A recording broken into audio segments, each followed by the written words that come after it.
streaming services. Are the 2000s already considered old at this point? Because I want to cash in on that sweet, sweet senior discount. Yeah!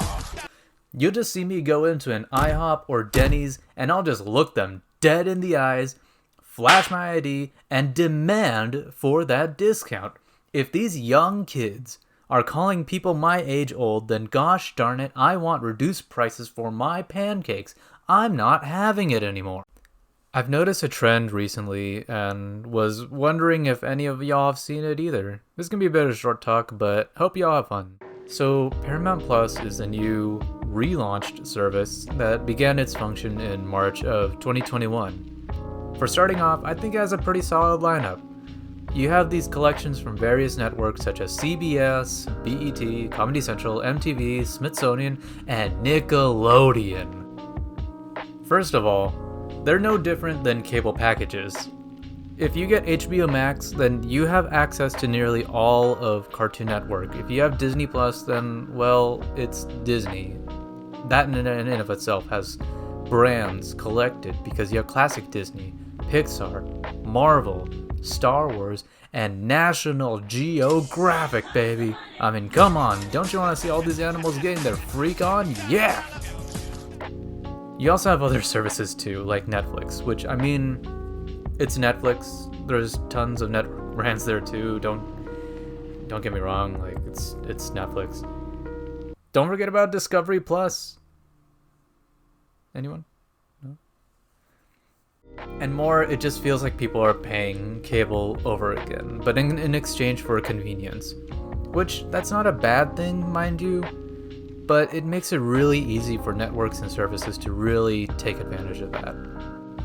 Anyways, Nickelodeon! Remember back when you were a kid, or maybe you currently are, I don't know, I mean, whoever watches this video, and you would come home, change into your comfy clothes, flip on some TV for some cartoons. If you had cable, then you will know the name Nickelodeon. It was everywhere. During the late 90s and 2000s, the shows were so special to those who watched it that it leaves such a lasting impact that apparently we can't stop talking about it and how good of a time it was. So Paramount Plus, which actually is a rebrand of CBS All Access. Yeah, I don't know who approved that name, but it's not good. And with it came our savior, the one who is going to take me back to Nirvana, that time when I woke up in the morning and I flipped on a big and thick TV and just enjoyed some Mr. Krabs talking about his kidney stones. I used to have a dream. Yeah, I used to have a kidney stone. Everything passes eventually. They have a ton of series and a very expansive collection of old quote-unquote Nick shows because they were all owned by Viacom CBS. Specifically for Nick, it was the Viacom who owned them. I don't know when CBS bought them, but whatever. I never got knee-deep into the, Zoe 101 shows or Victorious, Henry Danger, whatever. But there were a few shows that absolutely killed it. Like Kenan and Kel, Danny fucking Phantom, and best of all, Jimmy Neutron! Jimmy Neutron! That's for another video. Anyways, I brought up Nick because this is a weird trend I'm kind of noticing. Could be just me, I don't really know myself. I brought it up earlier that HBO Max has been pumping out old shows as like no tomorrow, specifically from Cartoon Network.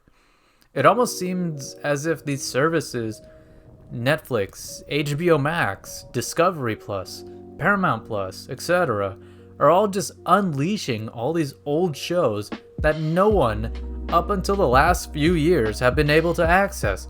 This is some bullshit. Where was all this during the dark age of the 2010 through 2019, 2020-ish, where you just had to pray that someone, some holy man, some godsend, would upload the episodes on YouTube by getting past this copyright system, or you would go to some shady ass website to gamble if you were going to get SpongeBob playing with Sandy Cheeks, or SpongeBob playing with Sandy's cheeks. I wonder if that's why I have a gambling addiction. So why this trend? I think that networks and service providers realize that people are more willing to pay for services that were convenient to them, that they can access anytime, than forcing people to go to their TVs at a certain hour, just so that they can see Ned giving them life advice on how to survive middle school. Sure. But I think Shyness hurts even more. Who's next? Nostalgia is a cash cow. So when you give the option to provide nostalgia, along with the convenience of watching it whenever you wanted, then people are going to flock to it. I don't think that the human brain is wired to want to make life difficult. I think it's just wired to want convenience. I don't have any statistical evidence to back this up, so I'm just going to go off of anecdotal evidence and trends and my own feelings. It's a weird dynamic because there was this period of time where, like I mentioned earlier, there was a major lack of accessibility to these nostalgic shows, mainly in the 2010s.